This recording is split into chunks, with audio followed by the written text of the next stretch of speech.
ഇക്കഴിഞ്ഞ വ്യാഴാഴ്ച ഉച്ചയോടെയാണ് Alappuzha Veeyapuram government higher secondary സ്കൂളിലെ +1 വിദ്യാർത്ഥിനി അനശ്വര പുഴയിൽ ചാടി ആത്മഹത്യ ചെയ്തത്. സ്കൂളിൽ നിന്ന് തിരിച്ചുവരുന്ന വഴിയായിരുന്നു സംഭവം. കഴിഞ്ഞ കുറെ കാലമായി വാടക വീടുകളിലായിരുന്നു അനശ്വരയും കുടുംബവും താമസിച്ചിരുന്നത്. അച്ഛനും അമ്മയ്ക്കും ഹൃദ്രോഗവും അനുജന് കിഡ്നി രോഗവും ബാധിച്ചതോടെ ഈ കുടുംബം സാമ്പത്തികമായി തളർന്നു. പഠനത്തിന് സ്കൂളിൽ നിന്ന് സഹായം കിട്ടിയിരുന്നുവെങ്കിലും വീട്ടിൽ വലിയ ദുരിതമായിരുന്നു. അവിടെ ഭയങ്കര ആഗ്രഹമായിരുന്നു സ്വന്തമായിട്ടൊരു വീടും അത് കുഞ്ഞിന് സ്വന്തമായിട്ടൊരു മുറി വേണമെന്ന് എപ്പോഴും പറയും.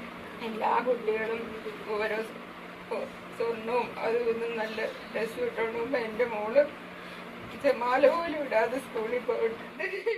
മകളുടെ മരണം സ്ഥിരീകരിച്ചതോടെ മൃതദേഹം സംസ്കരിക്കാൻ സ്ഥലമില്ലാതെയായി.